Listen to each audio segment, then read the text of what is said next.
Shocking school bus assault. Arrest a baby K teen suspect in This is Petrol Games. He got hit with that shit, he couldn't get up. And I'm playing with them bags when he ran that shit up. Today we bring you an update on the shocking school bus assault that recently occurred in Prince George's County. After an intense investigation, law enforcement has successfully apprehended the teenage suspect, known by the alias Baby K. This incident has sent shockwaves throughout the community and has sparked nationwide concern about the safety of our children. Let's dive into the details and discuss what we know so far. Jim and Angie, good evening. Now, inside tonight's town hall safety meeting, the community heard from a number of leaders, including Police Chief Malik Aziz and State's Attorney Aisha Braveboy. Now, the police chief says there are detectives across the DMV working around the clock to find Baby K. He also said, quotes, some of the leads are promising. Where does a 15-year-old hide out? You know, it doesn't make any sense. The boy on your screen, who goes by the name Baby K, is wanted by police and U.S. Marshals. So there's someone who knows this young man. There's someone who knows exactly where he's at, because there's no 15-year-old who can survive like that without someone knowing where he's at. At a public safety town hall meeting hosted by Prince George's County Councilwoman Juanica Fisher, Chief Aziz and State's Attorney Aisha Braveboy touched on the incident that happened on the school bus Monday afternoon on May 1st. It appears to be an attempted murder. Councilwoman Fisher is still in shock. It breaks my heart. I want children, anytime they enter any space, to feel safe, especially a school bus. You know, a lot of jurisdictions have had the school bus cameras installed. Surveillance video on the bus and court documents obtained by Fox 5 highlight additional details about what took place when Baby K and two other teenagers walked on a bus and attacked another teenager. Documents say Baby K pointed a handgun at the victim and pulled the trigger at least twice, but the gun jammed while the other two punched and kicked the victim. But there was an intent that day, clear intent to kill. And it was only but for the gun jamming several times that, you know, those who were involved were not successful in what they were attempting to do. 3 teenagers, including a 14-year-old girl who we're told allegedly set up the attack, are currently being held without bond. Braveboy says she will make sure all parties involved are held accountable. I am committed to getting justice for our victims and committed to sending a message to our community that we're not tolerating this level of foolishness. The teenager on the run from Prince George's County Police is now in custody. He is accused of trying to shoot another teenager on a Prince George's County school bus. The U.S. Marshal Service's Fugitive Task Force arrested the 15-year-old today in Riverdale Park. He is charged as an adult for attempted murder and firearms offenses. 3 other teens are facing charges for the same incident. Baby K is also accused of murdering one of the other defendant's sisters. The Baby K incident serves as a stark reminder that our society needs to pay attention to the challenges faced by our youth. It's essential to foster a nurturing and inclusive environment where every child feels safe, respected, and valued. As we await further updates on the investigation, our thoughts go out to the victim and their family. Let's use this incident as an opportunity to reflect, learn, and take action towards creating a safer future for all children. Thank you for watching. Don't forget to like, share, and subscribe for more updates on this developing story and other important news. Stay informed. Stay safe. Until next time, this is AITV News signing off.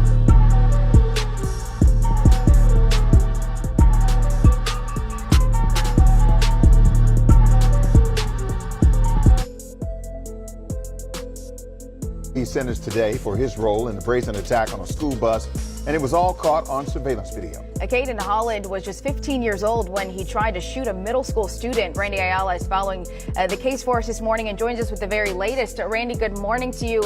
He's facing decades in prison. Yeah, good morning to both of you. Holland, who goes by the name Baby K, took a plea deal in this case, and that deal included a 60-year sentence with all but 25 years suspended. So Holland, who's now 16, is facing 25 years in prison. That sentencing is scheduled for 1:30 today inside of a courtroom in Upper Marlboro. Holland, who was also an aspiring rapper, pleaded guilty to attempted first-degree murder and use of a handgun. The attack happened May of last year. It was caught on surveillance video, as Wisdom mentioned, and that video shows a teenager holding a gun to the victim's head and chest, while two accomplices hold down that victim, a 14-year-old boy in 8th grade at the time. The video also shows Holland allegedly pulling the trigger 3 times, but according to prosecutors here, the gun misfired, saving that boy's life. During court, the chief of the homicide unit testified that there was video evidence showing the 3 live rounds that fell from the gun. Holland and 2 other teens then began beating the victim. The other 2 suspects were taken into custody shortly after, but Holland evaded arrest for weeks. According to a memo from the state's attorney's office, the victim, driver, and bus aide have all been traumatized by this incident. We heard from the bus driver in June of last year. This is what she had to say. When I saw the barrel of the gun, the only thing I could do was call on the name of Jesus. I know that it was Jesus and his angels that was encamped around me that protected us that day. Of course, we'll continue to follow what happens in court later today. A press conference with State's Attorney Aisha Braveboy will take place immediately after Holland is sentenced. Wisdom. All right, Randy, thank you. What up, y'all? Make sure y'all hit that like button and comment down below what y'all think. But as y'all can see, man, Baby K, he just got sentenced to 60 joints, y'all. 60 joints. Now, the fact that this dude is not even 20 yet, he's about to spend the rest of his life in jail, y'all. Let's just keep it real. You know what I'm saying? And the whole reason why he went on that bus and he tried to shoot at that young man, not even a young man, that was a kid. At that kid was because of a girl. I'm pretty sure they're messing with the same girl. Correct me if I'm wrong in the comments, but I'm pretty sure it was because they're messing with the same girl or whatever, and the girl orchestrated this between those 2 boys. And now, by the grace of Allah, the grace of God, that the gun didn't go off. But Baby K got 60 joints, y'all. So now he's about 16, about to turn 17. So he's about to get out when he's 76 years old, y'all, or 77. I don't know when his birthday is. But y'all, there should be a wake-up call to all the young free car riders. Especially, not even, you don't gotta be young, man. If you're from 17 to 25, this is gonna be your future, y'all. Now, they got 30,000 cameras in the Washington, D.C. area, yo. I repeat, they got 30,000 cameras, y'all. Now, if you don't get caught, you're lucky. But eventually, they're gonna catch you. Now, the fact that he was on camera with it is crazy, too. And the fact that he went on a school bus, and he tried to shoot at this young man, this young boy. The gun didn't go off. He probably was riding around with a ghost, you know what I'm saying, that he built himself, and it didn't go off. So the video was so graphic, y'all. I'm not even gonna play the video, but the fact that he survived, man, the fact that the gun didn't go off was a blessing to that young kid. Now, I just want to say, man, where was this dude's parents at? Even look at his face, y'all. He looked like he's soulless, man. He looks soulless. Where were his parents at? Or where was his mom at? Or was his mother on U Street busting it, you know what I'm saying, trying to catch her sugar daddy? We don't know, man. No offense, but we just gotta blame the parents, y'all. Because we can't have these kids in the community while we got people talking about immigrants, this and that. Immigrants are taking our jobs, this and that, but we got our youth doing this type of dumb stuff, man. So I ain't gonna lie, man. I ain't trying to sound like I'm right wing, whatever, but I'm happy, man. I'm happy they got him 60 years, man. There should be a lesson, man. Salute, man, because he worked hard for that. He worked hard for that 60 years, man. Salute, man. Hopefully he learns, man, by the time he's 55, 57, man. Hopefully he realizes, man, that, yo, this is all for no reason, man. But he got 60 joints, y'all. He might be gone for the rest of his life, man. And he even catch the body, man. I know he's thinking like, damn, I should have at least caught the body, man, if I'm going to do 60 joints.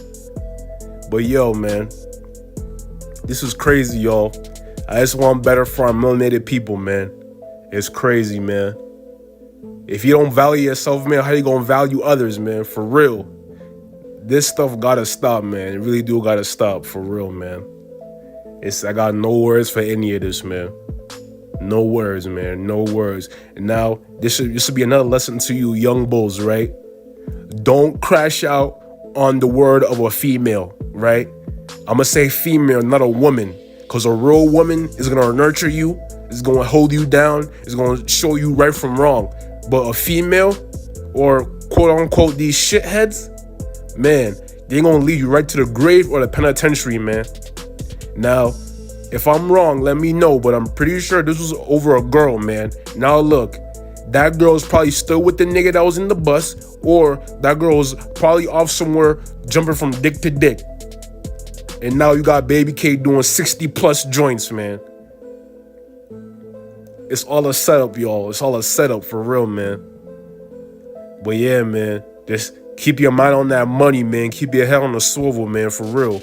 Stay dangerous and get that bread, man. Get your family out the hood for real. How you gonna be sliding? You still living in the projects, man. Make it make sense, man. Go get you a bag. That's all I want all my youngins to do, man. Go get you that bag. But yo, make sure y'all hit that like button. Comment down below. If I'm wrong, let me know, man. Or if you want to diss me, let me know, man.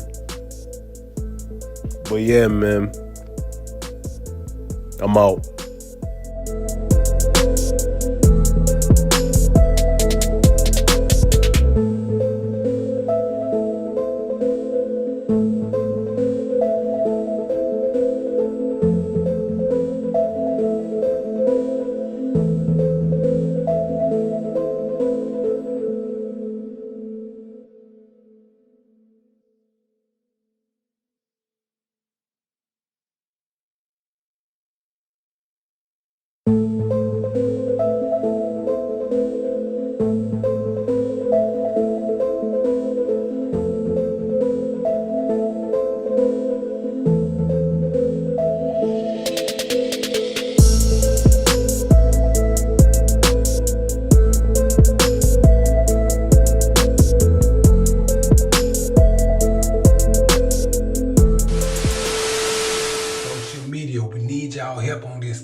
Friends killed her, bruh, left her in the hotel room for dead. She had just posted a video smiling and laughing with her friends on TikTok. Then they killed her, bruh. The boyfriend, supposed to be her homegirl, left her in the dang hotel room, man. So we need y'all to put pressure on this case, man. Don't let this high school girl die in vain.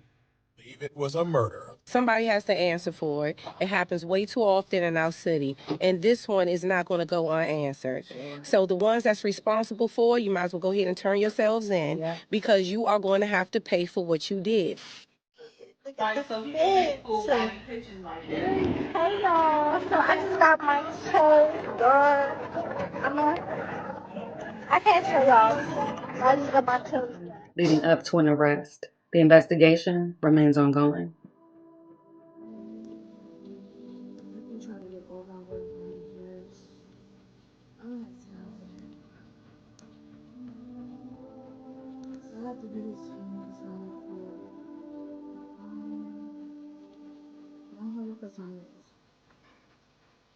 Period. Body. I wonder if I should bring them out. I just want my phone. Weekend murder of a D.C. high school student. 18-year-old Akira Wilson was shot and killed inside of a hotel in Noma. Fox 5's Bob Barnard is live outside her high school in Northwest with that story. Bob, good morning.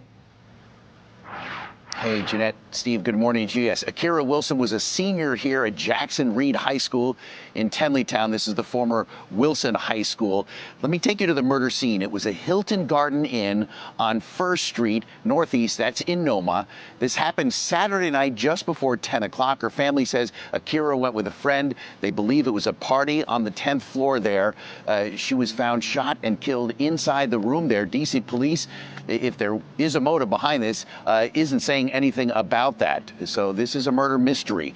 I want to tell you more about Akira. She was a senior here at Jackson Reed High School, a popular student, an entrepreneur, according to her friends, sold candy to raise money. She apparently, according to her family, wanted a follow her father into the funeral home business. Her family, understandably outraged. Akira's great uncle is a community leader in Ward 7. Senseless, unprovoked this long to come to a conclusion of the actual person who did it. Akira Wilson's family tells me the 18-year-old was always a hard worker, most recently working on plans for college. She entered into a hospitality program at Jackson Reed High School. We're also told she was duly enrolled at Trinity Washington University and had a part-time job on top of that. Cole tells me she doesn't know why her daughter was shot. Police responded to the Noma Hilton Garden Inn this is on 1st Street a little before 10 p.m. this past Saturday. In police radio scanner recordings, we heard first responders being dispatched to a 10th floor hotel room for an unresponsive person. Her best friend showed us a photo of what Akira Wilson's high school locker looks like now. I'm told all the students knew Wilson. She sold candy at the school.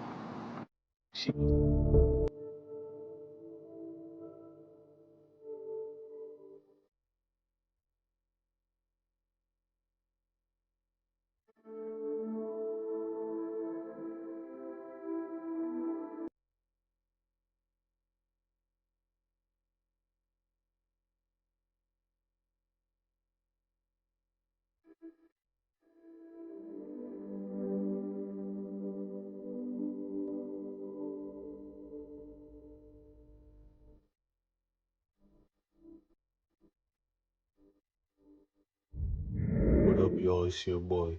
Make sure you hit that like and subscribe. But today, I got the murder of Akira Wilson and how the streets solved her murder, allegedly. Now, Akira Wilson was 18 when she was shot and killed, but she was a senior at Jackson Reed High School. She was a young entrepreneur, and she was known for selling candy in her school to raise money. After college, Akira had plans of following her family's footsteps into the funeral business.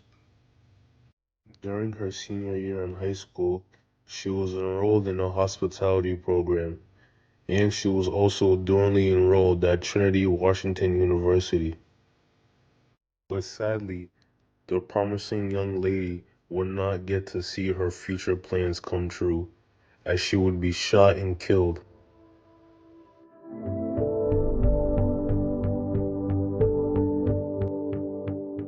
According to Akira's family, they say that Akira was invited to the Hilton Garden Inn on 1st Street and Northeast by a friend from school and that friend's boyfriend. They're saying that in that hotel room on the 10th floor, Akira Wilson was shot and killed, and she was left there by her friends.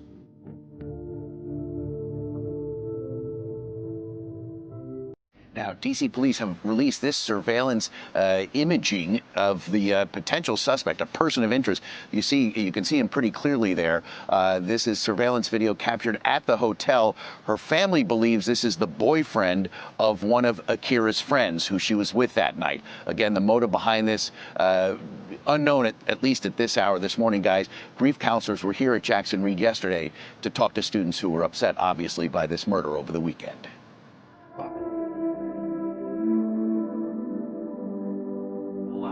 Then, police released a photo of a person of interest in the shooting. But weeks went by and nothing happened, which left the family frustrated.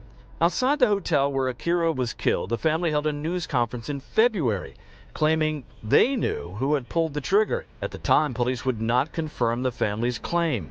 We cannot no longer take this, and we need the real enforcers of the law to stand up. According to Akira's grandmother, last night, the lead detective called the family to say the teenager they've been investigating had been killed earlier that day outside a public housing complex in Southwest. D.C. police say this is where they found 18-year-old Calico Ford shot multiple times here behind 229 K Street Southwest. At this point, police say they have made no arrests. A law enforcement source familiar with the investigation tells News 4 Calico Ford was a person of interest in Akira Wilson's killing and that a grand jury had been hearing evidence in the case. Akira's family declined to comment. In Southwest, Paul Wagner, News 4. And after 18-year-old Calico Ford was shot and killed at 3:53 p.m. on June 15th. Police were called to the 200 block of K Street for reports of a shooting. Upon arrival, officers found an adult male victim suffering from multiple gunshot wounds. DC Fire and medical emergency services responded to the victim, and he was pronounced dead on the scene. The remains were taken to the office of the medical examiner, and the victim was identified as 18-year-old Calico Ford of Southeast DC. A reward of $25,000 is being offered to anyone who provides information that leads to the arrest and conviction. Alright, y'all, so now I'm just about to throw out some conspiracy theories out there. Alright, so Young Foot Soldier, right? He's one of the most popular rappers out of DC right now. And he's only 17. But he sounds like he's been rapping for like 10 years, you know what I'm saying? FBI, he ain't no shit, he one of them Jeffrey guys. He ain't no shit, you won't see me hang with him. I got some niggas, I'm trying to get with them. We get us a car, we carry the city. I'm angry today, I'ma carry the many. I'm angry today, I'm carrying my drink. On the cover of Young Foot Soldier's latest mixtape, Life of a Young Foot Soldier, he has a headstone that has all his dead friends on it, right? On one of the headstones, it says R.I.P. Cairo, right? And then, Young Foot Soldier, he also posted Akira on his Instagram. Now, before you guys get in the comments and say, I'm being police, all I'm saying is just a coincidence, alright? You know what I mean? This guy, he looks like he's a real stepper. He always be saying, let's go up the K. Let's spin up the K. You know what I'm saying? I don't know. I'm just being a conspiracy theorist. This is all entertainment at the end of the day. You know what I mean? But R.I.P. Akira, man. You know what I'm saying? The streets solved it for sure. You know what I'm saying? Because you know police don't care about black bodies. Let's just keep it real, yo. They don't care because they know we don't care about ourselves. Take that with you to the bank. But yo, make sure you hit that like, comment, subscribe. Go listen to Young Foot Soldier's music, man. He's the hottest, one of the hottest young niggas coming out the game. Hottest young rappers coming out the game for the show. You know what I'm saying? Hopefully she gets some real official justice, but I doubt it, man. You know what I mean? Unsolved homicides there is in the past 5 years, man. Just whatever, man. But we gotta do better, man. We gotta love ourselves before we can love everything else. But yo, get in the comments below, man. I'm out.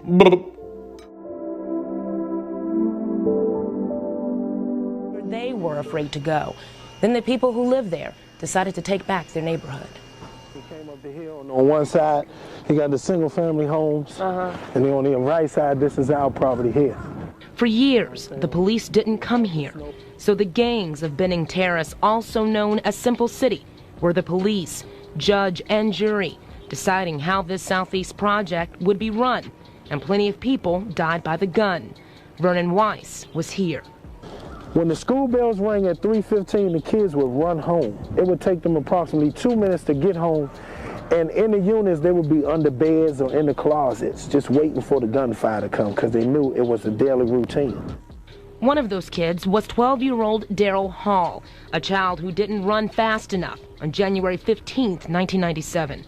He was killed and his body found 3 days later, a crime that forever changed this project. You know what I'm saying? Even when we was out here feuding with each other, with no understanding or no explanation as to, you know, what you're feuding for, what you're taking lives for, the kids looked up to us. And that was enough for Vernon Weiss to help change his neighborhood, along with other community leaders. That meant stepping in between the project's gangs. This is like the immediate divider from the warring factions, you know what I'm saying? As one group called itself the Avenue, and the other group called itself the Circle. So it was a warring faction between the Avenue and the Circle. 2 years after the truce, members of both gangs joined arm in arm to celebrate the stop in violence. Now, 7 years after the ceasefire, police say none of those former gang members have killed in Simple City because they were the ones who helped to clean it up. getting rid of graffiti and working with law enforcement to come into their project. Today, their efforts live on. It could be done in other communities that's going through the same thing that we went through.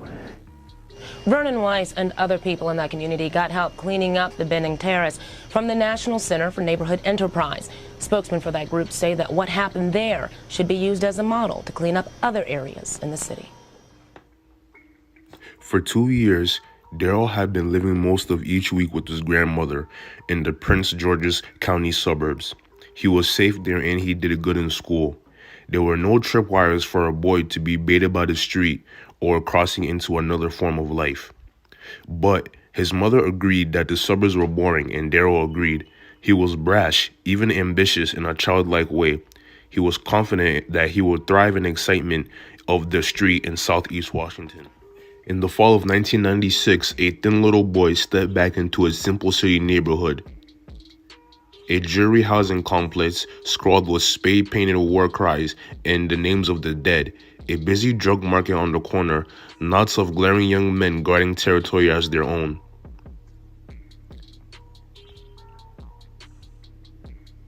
Daryl's death registered in January as an indictment against the city.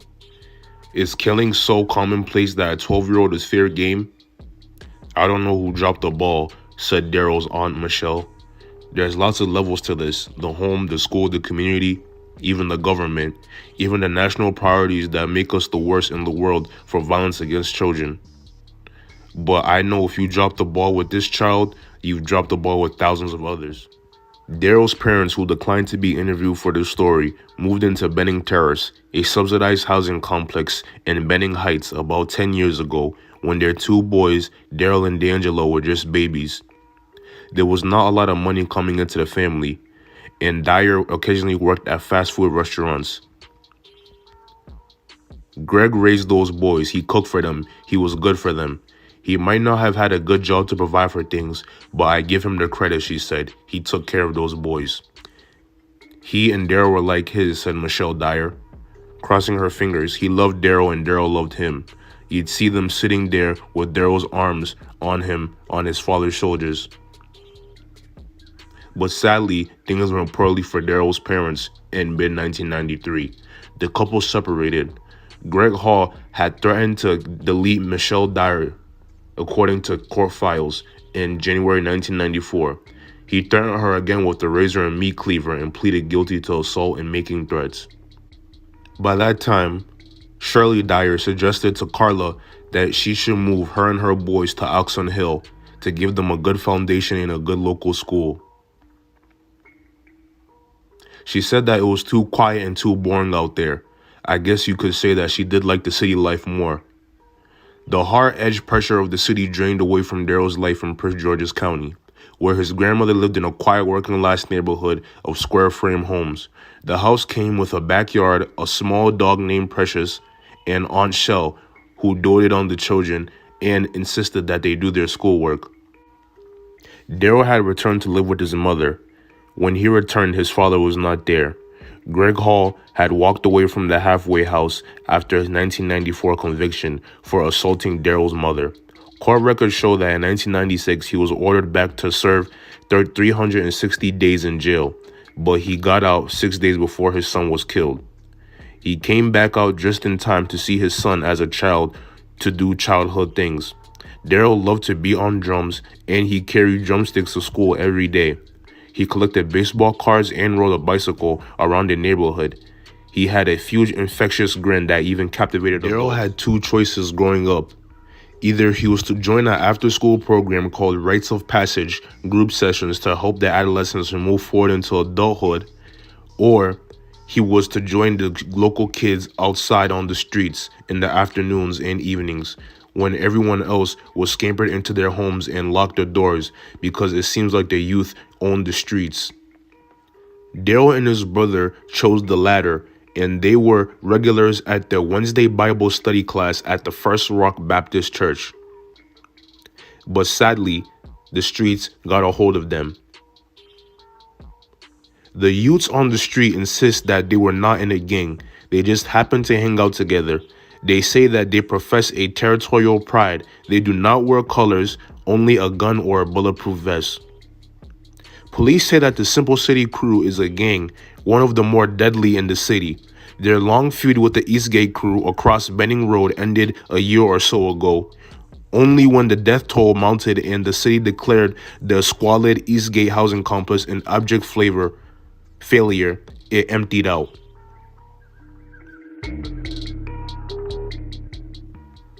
Wendell Craig Watson was convicted yesterday of first-degree murder in the gang-related slaying of 12-year-old Daryl Hall. Watson's own words worked against him. Though he denied killing the boy, he once told a grand jury that in his Southeast Washington milieu, either you get them or they get you. Watson, 18, stared blankly as yesterday's verdicts were read in D.C. Superior Court, capping a trial that focused on the culture and consequences of a feud between two factions of a gang known as the Simple City Crew in the Benning Heights neighborhood. Watson admitted in court that he fired bullets as well as dodged them in violence that prosecutors say led to the deaths of at least 10 and injured numerous people. Watson was one of the 4 alleged crew members charged in Daryl's death, testified last week that he meant to kidnap Daryl, not kill him. Watson's motive was that he wanted to scare Daryl out of gang violence, but Watson had given the grand jury a much different account on audio tape, saying he and his friends had mapped out plans to kill Daryl at least a week before the slaying. On the tape, Watson explained that in a turf warfare, either you get them or they get you. Thank God for the audio tape, Assistant U.S. Attorney Peter R. Zeidenberg told the jury in Watson's trial. You can hear from his own voice and lips what happened. Daryl accosted on January 15th. As Daryl and D'Angelo walked home, they were accosted by Mr. Watson and his friends. They targeted D'Angelo and Daryl because they believed that they were shooting at them and they were pursuing them immediately after school, Assistant Attorney Zeidenberg said. The assailants knew that there was little chance that the Halls would be armed. But D'Angelo managed to run away, but Daryl was beaten and taken captive, then driven to a ravine in Fort DuPont Park in Southeast Washington, where he was shot in both legs and shot in the back of the head. His frozen body was found 3 days later. Watson had consistently acknowledged that he had took part in abduction and drove Daryl to the ravine. He had insisted that he remain in the car while Javon Tweedy James, 17, took Daryl into the woods and shot him. James is awaiting trial set for February 23, 1997, along with Dante Ricardo Boyd, 24. The fourth defendant, Corey Donnell Shaw, 19, pleaded guilty last month to second-degree murder. Watson's attorney said that prosecutors offered Watson the opportunity to plead guilty to second-degree murder, but after initially cooperating with investigators and testifying before a grand jury, Watson changed his mind about the plea bargain. I literally begged Mr. Watson to accept the government's plea deal, he said. I told him before the trial started that the outcome would probably be not a surprise. The jury deliberated for just 3 hours before convicted Watson of murder, kidnapping, and attempting kidnapping, along with various weapons charges. He could receive a term of 76 years to life. Mr. D'Angelo Hall, Daryl's brother, testified for the government and joined his other relatives and friends at the courthouse for the verdict. Daryl and D'Angelo's mother, Shirley, said that every day has been difficult. This was a good verdict and a job well done.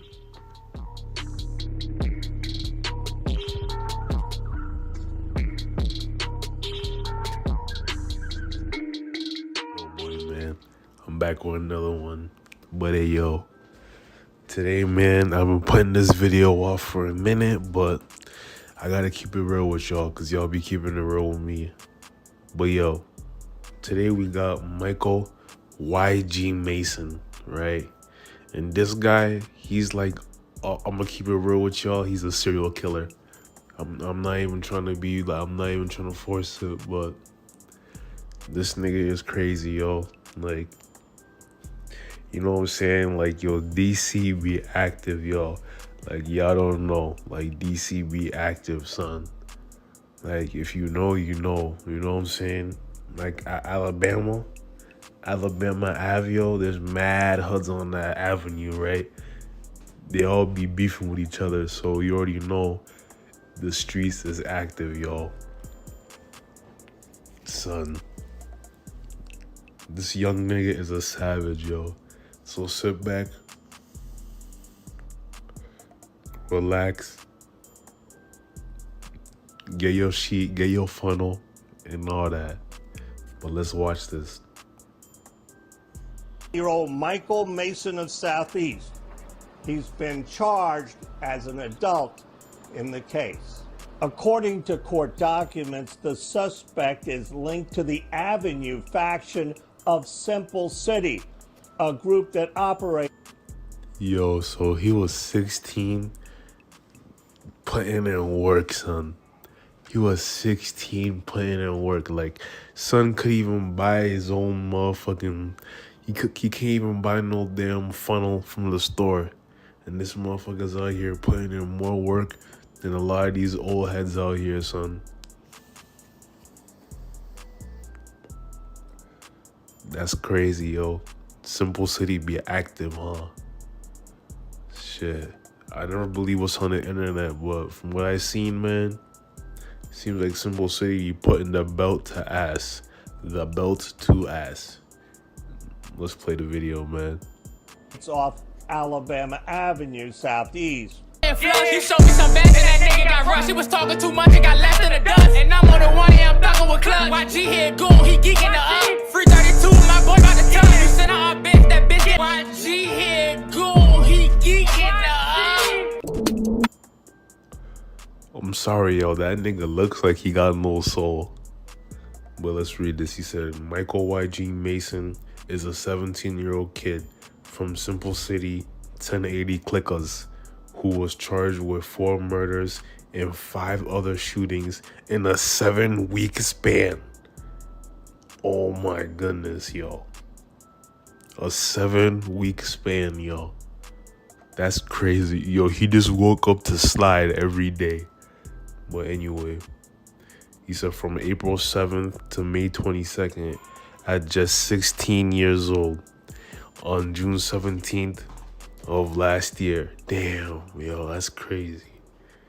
Let's play this joint, man.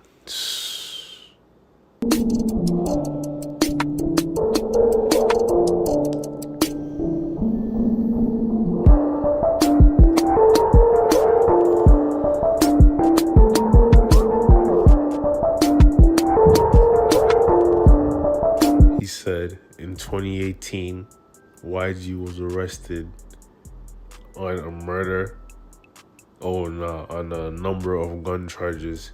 He was held in youth custody until March 27, 2020, when he was released because of concerns about the spread of CH backwards. He got his ankle monitor before going on the shootings. Yo. So you're telling me he's not even supposed to be outside, yo. He's still supposed to be in... Alright, so when he was doing all this work, he was supposed to be in jail, y'all. Yo. So basically in 2018, he got caught up on gun charges, right? Yo. That's crazy, yo. Son.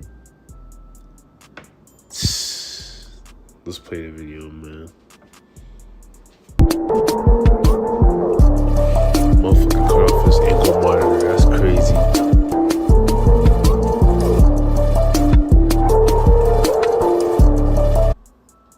Alright, so I guess this is one of the bodies he caught.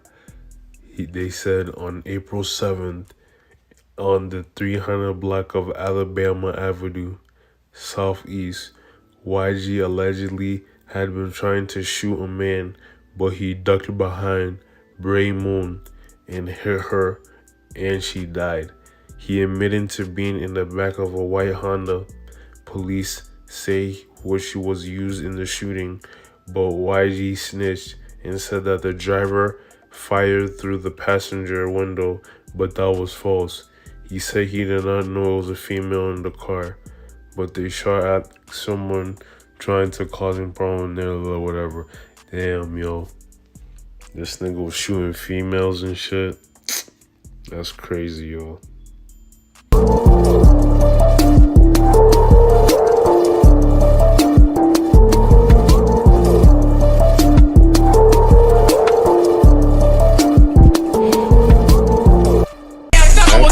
Damn right his ops clowned him. I hope his ops clowned his ass.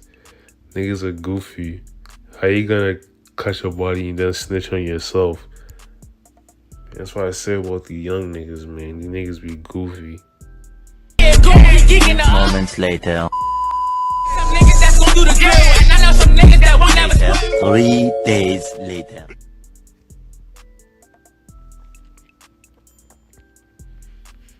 Wow. Son, if they got this many words on you, you might as well just hang it up, yo. These niggas was telling in that courtroom. As soon as them police officers got in their face, you know niggas got to start welling like shit. April 7th, 21-year-old Bria Moon shot and killed in the 3900 block of Alabama Avenue Southeast.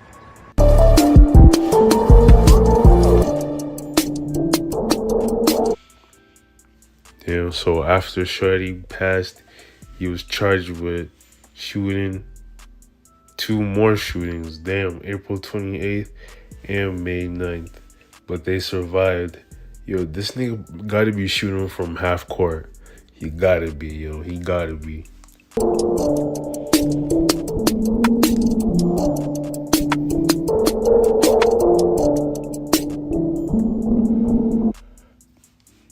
Damn, so after that, on May 19th, 2 men were shot on the 2400 block of MLK Avenue. Damn, every MLK Avenue everywhere is bad. And 2 men, 20-year-old Giselle Henderson. Damn.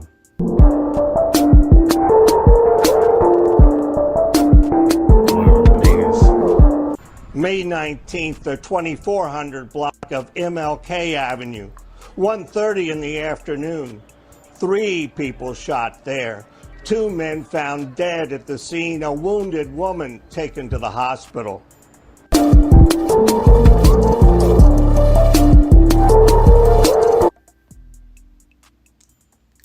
Damn, so on May 22nd,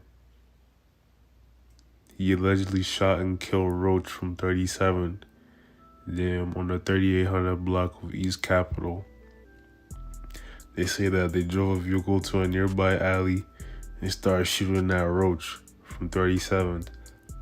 This nigga YG snitched to the police and he said that Roach was a rival gang member and he was shooting at his crew. And he said that while they was in jail together, they ran into each other and got into a verbal altercation. Then YG tried to sell a .40 caliber on his Instagram. Yo, police be on that motherfucker, I'm telling y'all.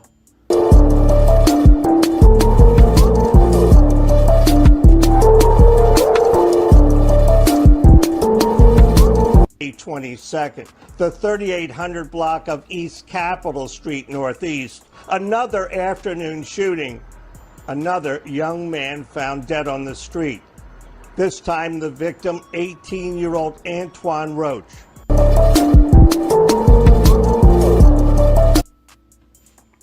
Damn, yo. I can't even read this shit, but this is United States versus Michael Mason.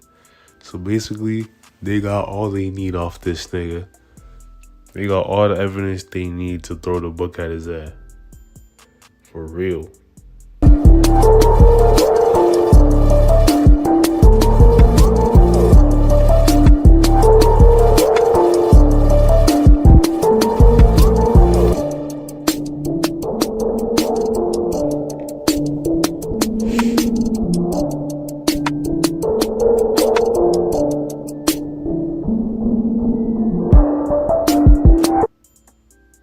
Yeah, I guess this is it, but yo, this is crazy, yo. I mean, y'all can read this for yourself. I'm not even gonna read this, but yo,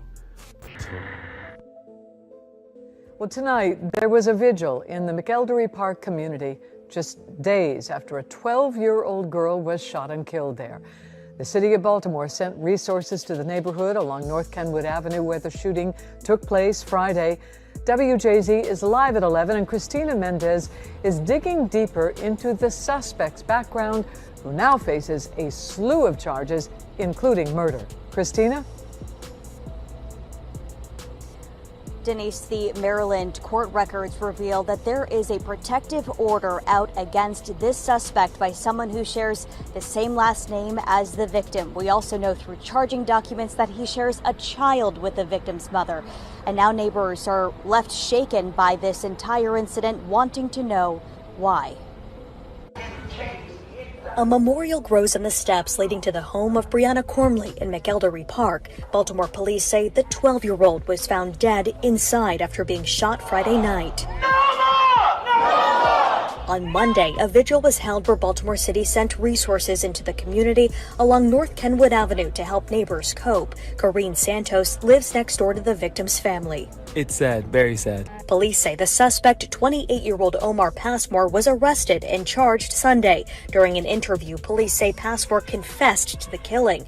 Charging documents state witnesses helped ID the suspect after seeing him enter the home where Corley was reportedly alone. So far, the motive remains a mystery. So I would pray for them. Neighbors say Corley was quiet but left a mark in their memories as an older sibling, taking care of those who looked up to her.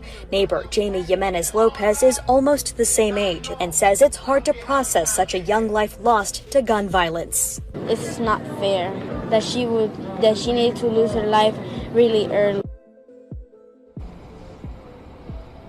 And the suspect is being held in jail without bond and is set to have a preliminary hearing in August. I'm reporting live tonight at 11. I'm Christina Mendez for W. Oh, brother. Oh. My baby, bro. Community! We can pray for each other. We can love each other. We can come to events. We can call somebody. We can stand together. We can hug each other. There is so much we can do to spread love. There is so much we can do. There is so much we can do. You get numb to it, and it start to feel like, it happens. But I want to let everybody know, shootings and homicides is not normal. I don't care how many times they happen. No man supposed to take another man's life. That's not your job. That's not what you out here to do. That stuff is not normal. What's up, y'all? Today I got a story that made me very angry, and it goes on every day in the hood. Today we are discussing the recent murder of 12-year-old Brianna Corley. Brianna was a 12-year-old aspiring basketball player. Brianna also took care of her younger siblings while her mother was working. Neighbors said Corley was quiet but left a mark on their memories as an older sibling taking care of those who looked up to her. Here's what happened to her. Allegedly, Omar Passmore, who also had a child with Brianna's mother, arrived to Brianna's home while she was home alone. Brianna was home alone the night she died, Baltimore police reported. Witnesses told police they heard loud yelling coming from inside the house. Passmore arrived at some point, police claim, then shot and killed Corley for an unknown reason. Omar Passmore's mother is also a victim of his violent behavior. His mother, Sylvia Wands, alleged that Passmore came to her apartment in Windsor Mill on May 25th and started cursing her out and throwing furniture. Passmore, she asserted, had been drinking. Wands reported she ran out of her apartment and came back later to find that everything was broken: TVs, sound bars, and bedroom furniture. Wands claimed that her tires were flat and there were bullet holes in her windshield. "I was scared. I don't feel safe around him," She wrote in court documents, "I have not done anything to him. But to be a good mother to my sons, I have done my best as a mother to help him raise his children." This story right here was just nasty work, y'all. Nasty work. Now, I just want to say that he is innocent until proven guilty, but the fact that he attacked his mother, he didn't point hands on her, but he went to her apartment and destroyed her apartment, and then he shot out her windshield and popped her tires. Like, that's crazy to me, y'all. And then the fact that he has a child with Brianna's mom, and he allegedly shot Brianna too, is crazy too, y'all. I don't know what kind of dispute that Brianna's mom and he had with Brianna. I don't know. But the police said that there's no motive right now, but he hasn't gone to trial yet. If he takes it to trial, then we're going to see the outcome. But she's going to have her funeral on August 9th, so that's a couple of days from now.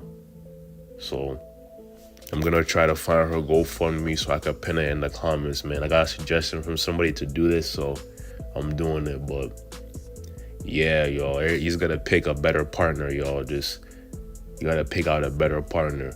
And I want to talk to the men real quick. Men, if you're going to be in a relationship with another person that has a kid already, just let it be known that you're not going to be the main source. You're not going to have her full attention, because the kid is always going to come first before you. So if you can't handle that, then you know what to do. Leave. You know what I'm saying? Because if I gotta hurt you, I don't love you. I don't need you. But yeah, man, this story right here was this nasty work, man. Nasty work. But make sure y'all hit that like, comment, and subscribe, man. It's your boy.